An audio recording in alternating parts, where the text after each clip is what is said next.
Hi everyone, this is your Aquarius reading for November 1st through the 15th, and I'm Valerie with Serenity Matters, and thanks for joining me. I did shuffle before starting to record, and so I'll go ahead and lay those out. Just a reminder that these readings do not resonate for everyone because they are a general reading.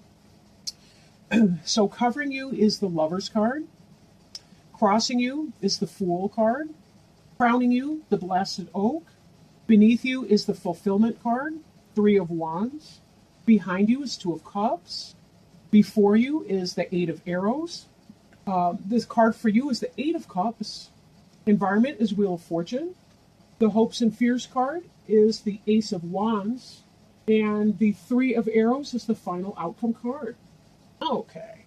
Now, I will say, I got the same card for Sagittarius, and I swear they were also crossed by the Fool and had the Blasted Oak in that same position. So I'm going to talk about that in a minute here, but that kind of blew me away a little bit. You want to watch Sagittarius reading, especially if you're dating one. Just thought I'd throw that out. The card at the bottom of the deck is the Moon, and the Moon represents potentially deception, dishonesty, things hidden, but it could also be a phase. Right? It could represent lunar phases, cycles of 8 days, and some kind of a time frame or timeline. Could represent intuition and the mystery. Definitely the yin side, the feminine archetype, that balance between yin and yang, the feminine energy in that. So we will refer back most likely to the Moon card as we continue to go through the reading, but I kind of want to jump in here. I'm slightly curious. The Lover's card is just that. It's the card representing the lovers, possibly Gemini, because it's got that sort of twin duality theme going on. But this is very much a card representing the yin-yang energy, the balance between the balance or polarity between the divine masculine and divine feminine. For some of you, this can indicate soulmates, twin flames, lovers. For others of you, this could be a head and heart decision that you need to be making, right? Now, I do feel, looking at the other cards, that this has more to do with a relationship. So if you've recently gotten into a relationship, this could be a soulmate or a really, really great partnership for you. And then I think back to that Sagittarius reading, and I think, man, if you're in Aquarius with a Sag, wow, right now, right?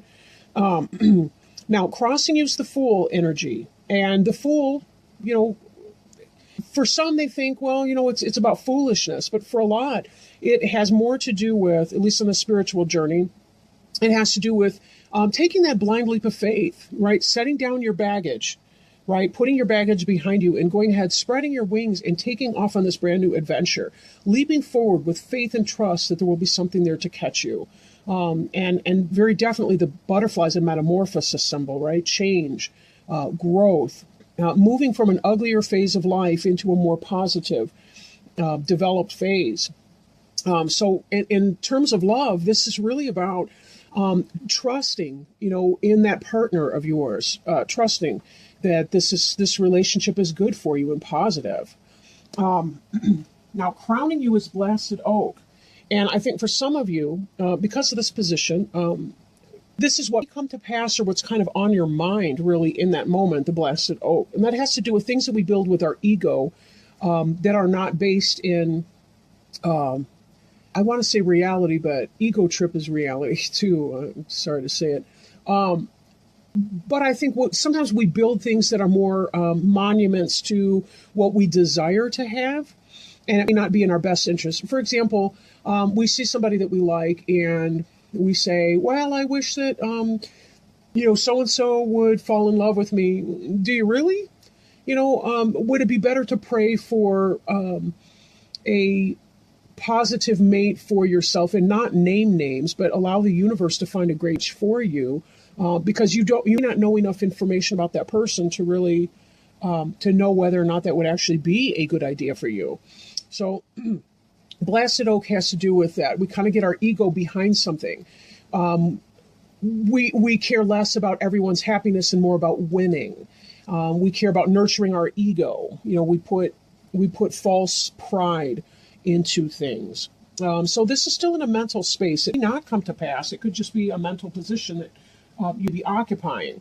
Now, as an Aquarian, you're an air sign very much so.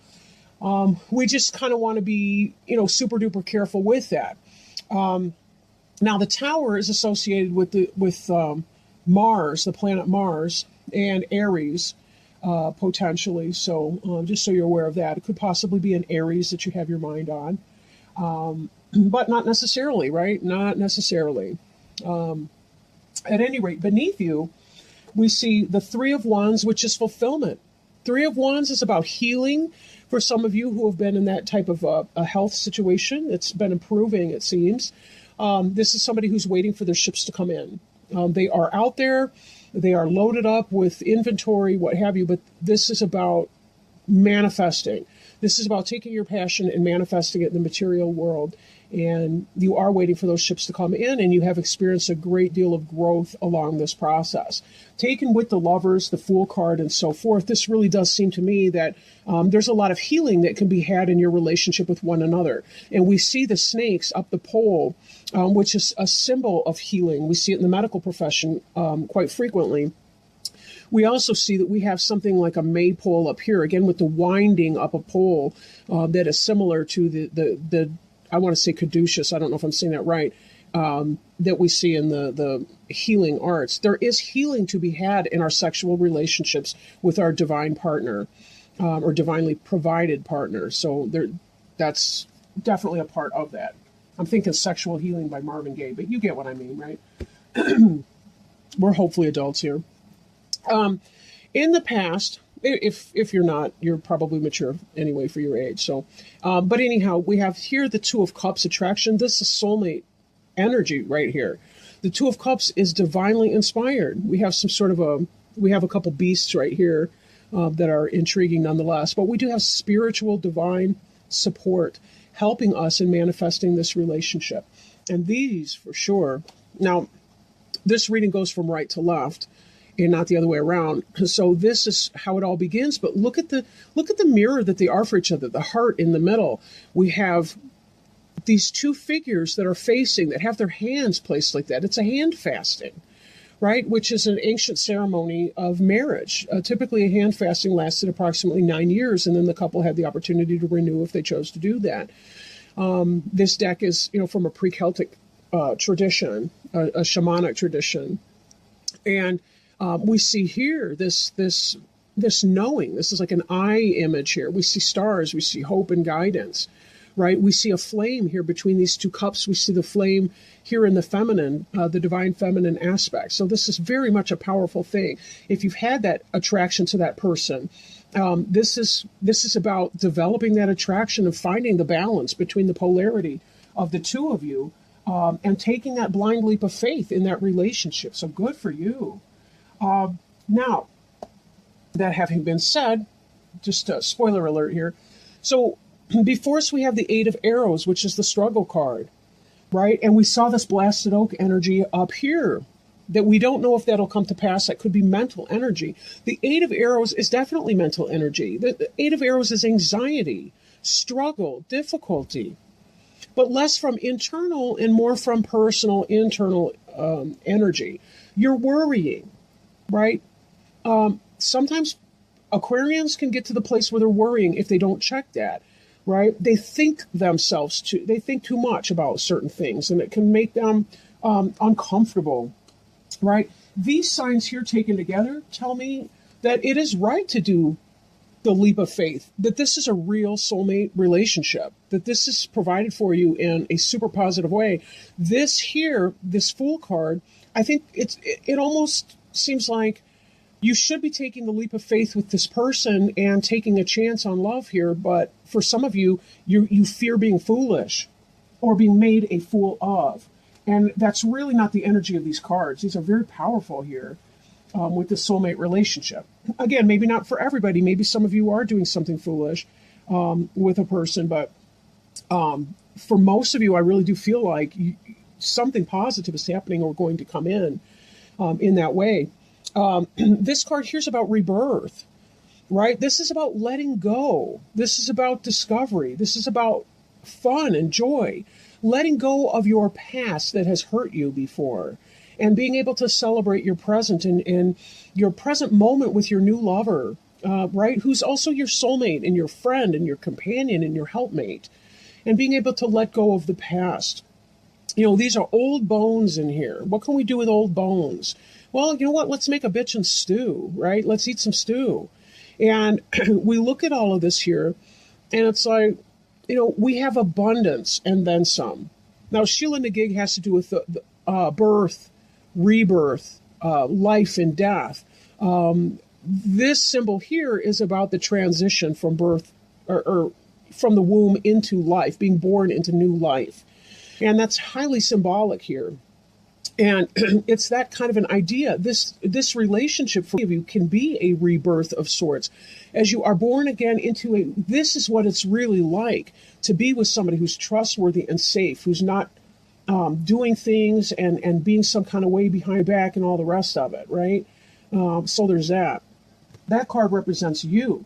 Now, this is your environment card here, all right? The Wheel of Fortune. This has to do with destiny taking a hand and karma bringing you and your mate together. Even as we see these two here, and she's the divine feminine, the lunar, and he's the masculine, the solar. We see the moon and the sun balanced in this robe right here, right? We see, again, this element here of the deer, the horned animal, which we see right here in these partners. So we see this energy all over this reading here. Very super positive. This is about the divine has brought you what you wanted, for you, this divine mate. And it had to happen in divine timing, right? Divine timing. Now, this is in the hopes and fears. This hopes and fears. Now, this originally started to come out upside down. I don't really read reversals in here, but sometimes things will kind of shout out. And this seems to me like that passion, that energy, that attraction that you have now, there's almost a fear that's going to fade away and that they're going to be cheating and that you're going to be going through some hardship here with that. And I think there's some kind of mistrust, but I think it's intellectual. I really do think it's more about your fear of letting go. Sometimes people believe that, if they worry enough about something, they can take control over the uncontrollable. If someone's going to cheat and be nasty to you, there's nothing you can really do but walk away from the situation. You can't control whether they're going to be nice or nasty to you. Your final outcome card's the Three of Arrows, which is jealousy. And remember, jealousy is an internal state. I'm not reading evidence here of any sneakery. None of these cards indicate sneaky. I think in part you're experiencing some kind of fear about that. Be very careful that your intuition is guiding you correctly and that it's not being deceptive of you. And sometimes we can use our intuition in a way, and there's a very fine line between intuition and imagination. In fact, to reach our intuitive place in our mind, we kind of have to go behind our imagination. That's why, if you listen to guided meditations, a lot of times they start out, you're walking through the woods, you're walking on the coastline, you're walking on the beach. You're doing something like that because by beginning through your imagination, you will reach that little portal where all of a sudden you're not making it up anymore. There are elements and sounds and statements that are coming to you that you're not even creating that consciously. And so be very careful here that you're not creating through your imagination some kind of nightmare scenario that doesn't have to exist. This here is mental energy, the struggle, the blasted oak even being in the crowning you situation. This is what you're fearing. You're fearing letting go and trusting in this person that's come into your life. But we see from these other cards, no joke, this is not some trifling person, right? This is not some King of Swords or King of Wands in reverse person. These are soulmate cards. Two of Cups is soulmate. Lover's card is soulmate. Right? The Fool is that divine leap of faith as we trust. Allow yourself to trust in this process. Believe me, if they're not good for you, if they're cheating around and doing all kinds of things like that, the evidence will get there. But don't put your anxiety ahead of the evidence. Okay? I don't think that it's going to be there. I really don't. And why deprive yourself of happiness for no reason? Isn't it your turn? Is it not your turn to be happy? You have the opportunity at rebirth at really knowing what those love songs are all about, at really knowing what it feels like to be cherished and respected. Note that in these, although they don't look exactly identical to one another, they're approximately the equal size, and they're looking at each other in the eyes, and their hands are matching. These are equals. These are equal partners. This is not an abusive or exploitive relationship here. So with that in mind, allow yourself to have what has been brought to you. You've gotten here because you've learned past karmic lessons. The Wheel of Fortune has brought this in because you are ready for it. You are ready for this, and you will experience that wonderful rebirth. Take your relationship one day at a time, 1 minute, 1 millisecond at a time if you have to, because sometimes that's overwhelming enough. But really do check your insecurities, right? Sometimes we need to bounce it off of our best friends. Sometimes we need to, talk to a therapist about our past, do some healing work to let go of the people that have engaged in some negative behaviors around us in the past. But know that you do deserve to be happy, and that this be a very significant chance for you. So don't torture yourself through anxiety and worry about things. Try not to be jealous of their ex. You knew that they weren't a virgin when you met them. Unless you're, a teenager in high school, they're probably not.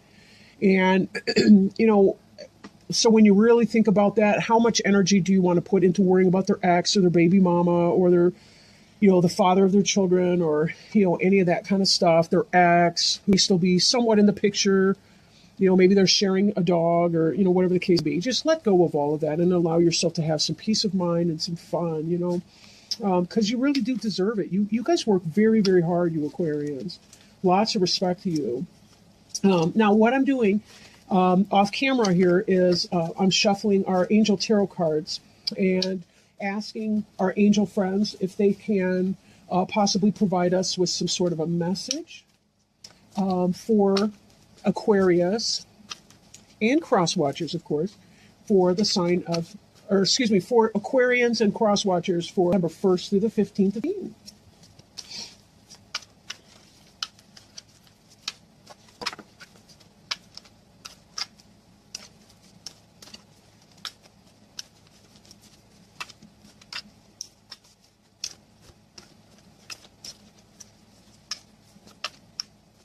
Sorry to shuffle so long, but I just want to make sure it's mixed up real good. And we have a jumper. Good news.